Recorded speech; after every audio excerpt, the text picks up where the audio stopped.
के बाद एक बार फिर आप सभी का स्वागत है। आप देख रहे हैं गंगा सवेरा। आगे बढ़ते हैं। नए साल का उत्तराखंड में प्रकृति भी बाहें खोलकर स्वागत कर रही है। उत्तराखंड के पहाड़ों पर इन दिनों जबरदस्त बर्फबारी हो रही है, जिससे न्यू ईयर मनाने के लिए पहुंच रहे सैलानियों के चेहरों पर रौनक बढ़ गई है। आपके सामने 4 अलग अलग तस्वीरें हम रखने जा रहे हैं, देखिए, जिनमें बर्फबारी के बाद प्रकृति की खूबसूरती दिखाई दे रही है। बिल्कुल दीपा, बहुत ही खूबसूरत नजारा इस वक्त पहाड़ों पर है और भारत में मिनी स्विट्जरलैंड कहे जाने वाले रुद्रप्रयाग का चोपता बर्फबारी से ढका हुआ दिखाई दिया। और यहाँ हर साल न्यू ईयर पर देश भर से सैलानी पहुंचते हैं, तो वहीं टिहरी में झील और धनौल्टी की रौनक सैलानियों के पहुंचने से और ज्यादा बढ़ चुकी है।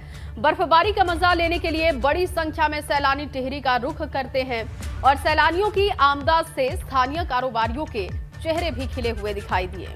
तो वहीं चमोली भी कुदरत की मेहरबानी से चमक बिखेर रही है। लॉर्ड कर्जन ट्रैक रूट पर 4 फीट से ज्यादा मोटी बर्फ की चादर बिछ चुकी है, तस्वीरों में भी दिखाई दे रही है। ये वही जगह है जहां के अंग्रेज भी दीवाने हुआ करते थे।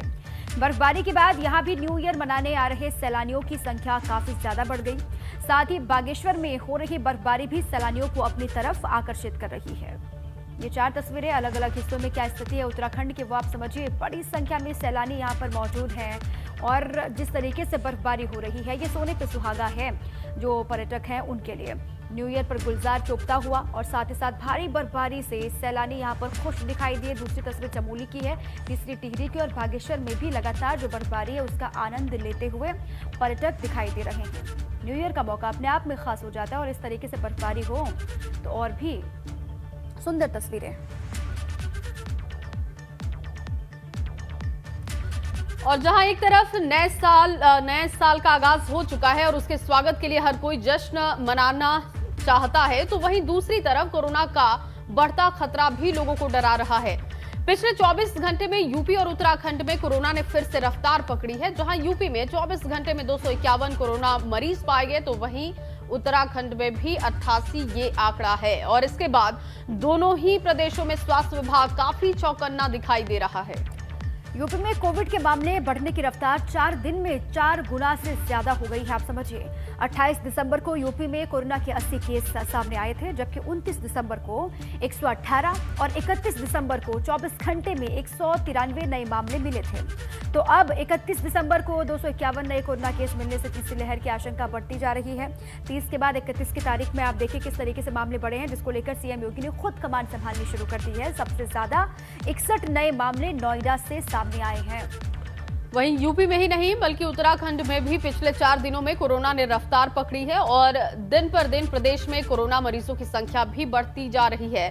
पिछले 24 घंटे में 88 नए कोरोना के मामलों के बाद अब प्रदेश में 302 एक्टिव केसेस हैं, जबकि नए साल का जश्न मनाने के लिए दूसरे प्रदेशों से भी लोगों का आना अभी जारी है।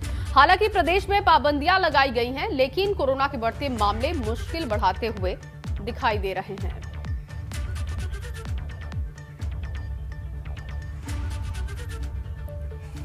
आज से उत्तराखंड में जारी भाजपा की विजय संकल्प यात्रा के दूसरे चरण की शुरुआत हो रही है। नए साल पर भाजपा विजय संकल्प यात्रा के दूसरे फेज की शुरुआत कर रही है।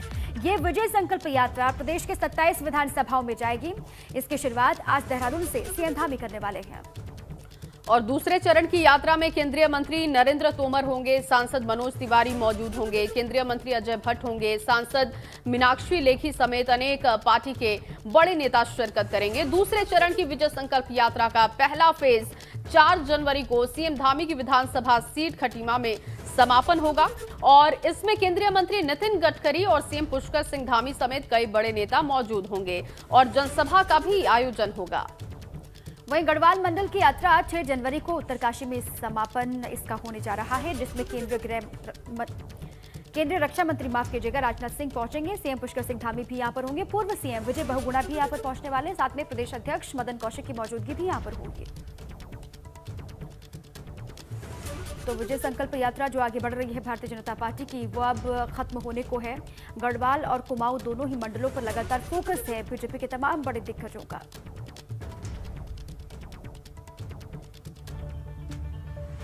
उधर शुक्रवार को देहरादून में धामी कैबिनेट की हुई बैठक में 26 प्रस्तावों पर मुहर लगी है। नरेंद्र नगर में लॉ कॉलेज, विधवा पेंशन में बढ़ोतरी और योग प्रशिक्षितों के लिए नियुक्ति पर कैबिनेट ने मुहर लगा दी है और इसके अलावा अस्पतालों में हर साल बढ़ने वाले 10% सरचार्ज को फिलहाल नहीं बढ़ाया जाएगा, ये फैसला हुआ है। मनरेगा कर्मचारियों की हड़ताल को उनकी छुट्टियों में जोड़ा जाएगा। सरकार ने राज्य के सभी महाविद्यालयों में और हर विकास खंड के एक इंटर कॉलेज में करीब 214 पदों पर योग प्रशिक्षकों को आउटसोर्स के माध्यम से रखने का फैसला किया है। बिल्कुल, और इसके साथ ही नगर निकायों के क्षेत्र में विस्तार किया गया है। अब 10 साल तक हाउस टैक्स नहीं लिया जाएगा। कैबिनेट में वीर चंद सिंह गढ़वाली योजना में आंशिक संशोधन भी किया गया है। हर जिले में जिलाधिकारी की अध्यक्षता में जिला पर्यटन विकास समिति का गठन किया गया है। दीनदयाल उपाध्याय होम स्टे योजना में संशोधन किया गया है और केदारनाथ में बनने वाले भवनों के निर्माण में नियम से छूट दी गई है। तो देखिए 26 प्रस्तावों पर मुहर लगी है। तमाम बड़े फैसले कैबिनेट में लिए गए। अस्पतालों में ओपीडी शुरू करने पर फैसला हुआ। एक इंटर कॉलेज में 214 योग प्रशिक्षकों की नियुक्ति की जाएगी और 10 साल तक नहीं लगेगा हाउस टैक्स।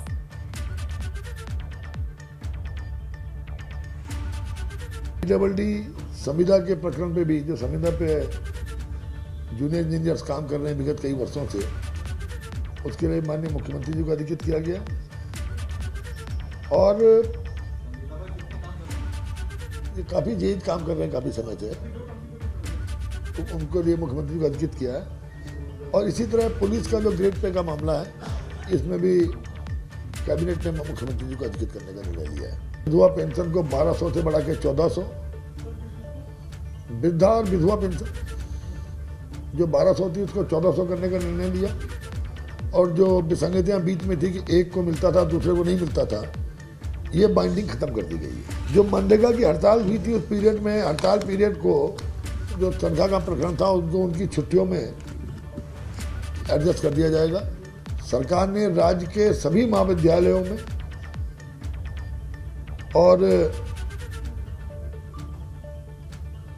हर विकास खंड में के इंटर कॉलेज में एक इंटर कॉलेज,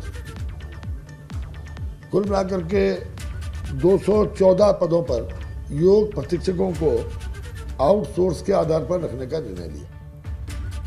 उधर हरीश रावत ने प्रेस कॉन्फ्रेंस करते हुए भाजपा सरकार पर जमकर हमला किया। शुक्रवार को हरीश रावत ने कहा कि जाता हुआ साल बहुत दर्द दे गया, जिसकी जिम्मेदारी भाजपा सरकार की है। कोरोना महामारी का जिक्र करते हुए हरीश रावत ने कहा कि अगर अच्छी स्वास्थ्य व्यवस्था होती तो देश और राज्य में इतने लोग नहीं मरते। सुख सुविधाओं के अभाव में हमने अपनों को खो दिया। कोरोना, बेरोजगारी, महंगाई, खनन को लेकर हरीश रावत ने भाजपा सरकार पर कई गंभीर आरोप लगाए। और हरीश रावत ने आगे कहा कि भाजपा इनकार नहीं कर सकती कि कुंभ टेस्टिंग घोटाला नहीं हुआ। बेरोजगारी के मुद्दे पर हरीश रावत ने सरकार को घेरा। उन्होंने कहा कि वर्ष 2021 में बेरोजगारी अपने चरम पर पहुंची, इसका दर्द युवा झेल रहे हैं। भाजपा ने प्रदेश के गाड़ गधेरे खनन के नाम पर खोद दिए हैं। दलित उत्पीड़न का जिक्र करते हुए हरीश रावत ने कहा कि राज्य में ऐसे 2 मामले हुए जिन्होंने शर्मसार करके रख दिया। भोजन माता और सितारगंज में दलितों के साथ अत्याचार यहां पर हुआ। इन सभी घटनाक्रम के लिए भारतीय जनता पार्टी जिम्मेदार है। कोरोना की महामारी, जिसका दूसरा फेज भी मानव निर्मित था, कई राज्य सरकारों की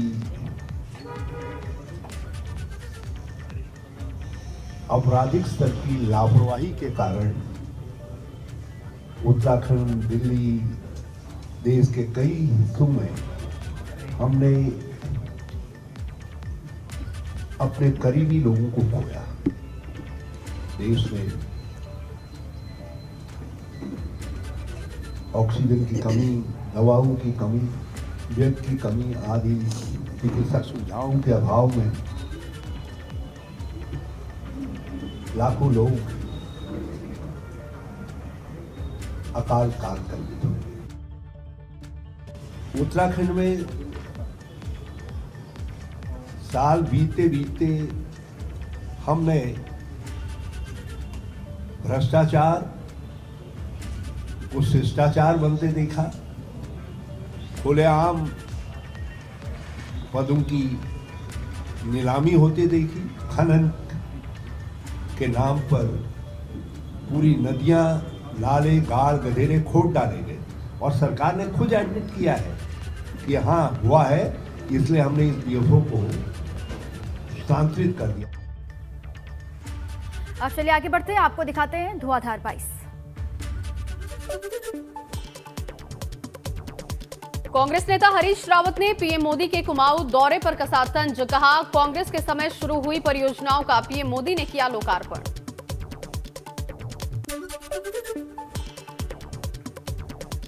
हरिद्वार पहुंचे सीएम पुष्कर सिंह धामी। ऋषिकुल आयुर्वेदिक कॉलेज में आयोजित संवाद कार्यक्रम में सीएम धामी ने लिया हिस्सा। रुड़की में भाजपा ने अनुसूचित सम्मान सम्मेलन का किया आयोजन। राजपुर के बीजेपी विधायक खजान दास ने सम्मेलन में हिस्सा लिया।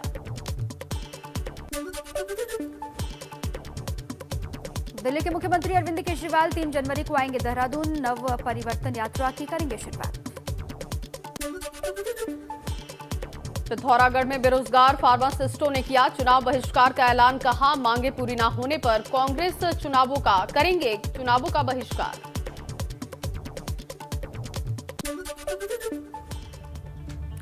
चलिए जया, अब आपको बताते हैं, दर्शकों को बताते हैं कि आज कौन सा दिग्गज कहां पर रहने वाला है। ग्राफिक्स के जरिए मैं बता करके आती हूँ, आप इंतजार कीजिए। बिल्कुल दीपा, तो आज बड़े नेता कौन कहां पर रहेंगे ये दीपा हमें बताएंगी। और ये वक्त जब नेता जो जनता के बीच ज्यादा दिखाई देते हैं और नेताजी की व्यस्तता भी कुछ ज्यादा बढ़ जाती है, और हो भी क्यों ना, चुनाव भी तो तय करते हैं कि नेता की किस्मत क्या है। Over to you Deepa. जी जया, ये जान लेते हैं कि आज कौन सा दिग्गज कहां पर रहने वाला है। सीएम योगी आज रामपुर के दौरे पर पहुंचेंगे। आज भाजपा की जन विश्वास यात्रा रामपुर पहुंच रही है, जिसमें सीएम शामिल होंगे। रामपुर में सबसे पहले सीएम राठौड़ा के शिव मंदिर में पूजा करेंगे, उसके बाद जनसभा को संबोधित करेंगे। इसके अलावा सीएम रामपुर को 95 करोड़ की सौगात भी आज देने वाले हैं। अब आगे बढ़ जाते हैं। AIMIM प्रमुख असदुद्दीन ओवैसी नए साल के पहले दिन यूपी की पहली विधानसभा सीट सहारनपुर के दौरे पर रहने वाले हैं। उनका आज सहारनपुर की बेहट विधानसभा में जनसभा का कार्यक्रम है। वहां पर जनसभा के दौरान क्या कुछ कहते हैं, लगातार उस पर भी नजर होगी। आगे बढ़ते हैं। केंद्रीय मंत्री कौशल किशोर आज बाराबंकी जिले का दौरा करने वाले हैं, ऐसी खबर है। यहां वो जन विश्वास यात्रा में शामिल होंगे और एक जनसभा को भी संबोधित करेंगे। उनके साथ भाजपा प्रदेश अध्यक्ष स्वतंत्र देव सिंह भी यहां पर पहुंचेंगे। दोनों का स्वागत होगा। उसके बाद जनसभा को जब संबोधित करेंगे, क्या कुछ बातें इनकी तरफ से भी कही जाती है, उस पर भी लगातार नजर होगी। तो आज उत्तर प्रदेश के सियासी दिग्गज अलग अलग हिस्सों में जनसभाएं करने वाले हैं। जया, धन्यवाद दीपा। यूपी की चुनावी जंग में अब थोड़ा ही वक्त बचा हुआ है, लेकिन प्रदेश का मूड जानने के लिए एबीपी गंगा और सी वोटर ने साप्ताहिक सर्वे किया, जिसमें सामने आया कि सियासी हलचल क्या है और क्या सी वोटर के सर्वे में निकला है। आगे बढ़ते हैं। यूपी में अगर आज चुनाव होते हैं तो किसको सत्ता मिलेगी? कौन यूपी के लोगों का सबसे पसंदीदा मुख्यमंत्री है? प्रदेश का मूड जानने के लिए एबीपी गंगा सी वोटर ने साप्ताहिक सर्वे किया है, जिसमें सामने ये आया कि लगातार सियासी हलचल के बीच उत्तर प्रदेश के मतदाताओं का मूड कितना बदला है, सियासी पसंद नापसंद को लेकर उनकी सोच पर कितना फर्क पड़ा है, और इस हफ्ते यूपी के वोटरों के चुनावी मूड में कितना बदलाव दिखाई दे रहा है।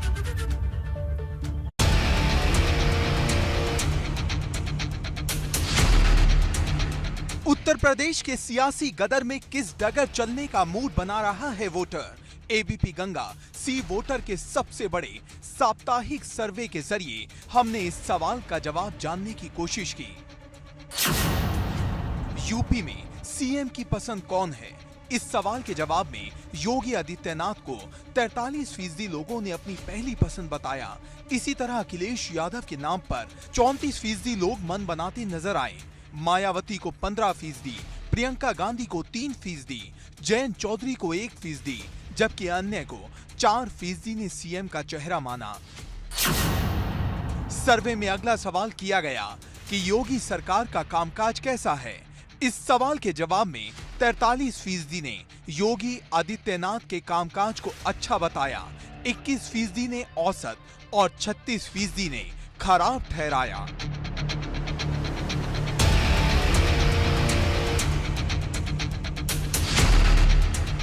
सियासी दलों को पैमाना रखते हुए जब यूपी वालों से पूछा गया कि प्रदेश में कौन जीत रहा है, तो भाजपा गठबंधन पर 39% ने भरोसा जताया, सपा गठबंधन पर 30%, बसपा पर 8%, कांग्रेस पर 6%, जबकि अन्य को 2% ने अपनी पसंद माना।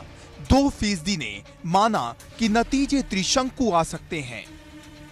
यूपी की चुनावी जंग फतह करने के लिए जरूरी है अवध, पूर्वांचल, पश्चिमांचल और बुंदेलखंड हर और चुनावी बढ़त बनाना। लिहाजा क्षेत्रवार देखे तो अवध में भाजपा को 44% वोट मिलते दिख रहे हैं, सपा गठबंधन को 41%, जबकि बसपा को 10%, कांग्रेस को 8%, अन्य को 7% वोट मिलने का अनुमान जताया गया है। अगर बात बुंदेलखंड की करें तो यहां भाजपा गठबंधन को 42%, सपा को 43%, बसपा को 11%, कांग्रेस को 9%, अन्य को 5% वोट मिलने का अनुमान जताया गया है। इसी तरह पूर्वांचल में भाजपा को 41%, सपा को 36%, बसपा को 12%, कांग्रेस को 7%, अन्य को 4% वोट मिलते दिख रहे हैं। पश्चिमी यूपी की तस्वीर भी जान लीजिए। यहां भाजपा गठबंधन को 40%, सपा गठबंधन को 33%, बसपा को 15%, कांग्रेस को 7%, जबकि अन्य को 5% वोट मिलने का अनुमान है।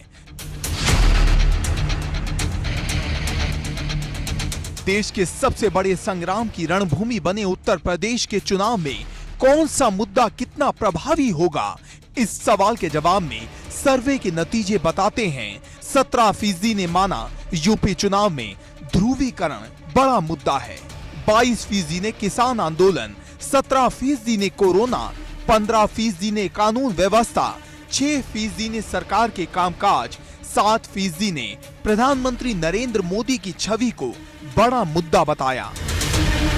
Bureau report, ABP Ganga.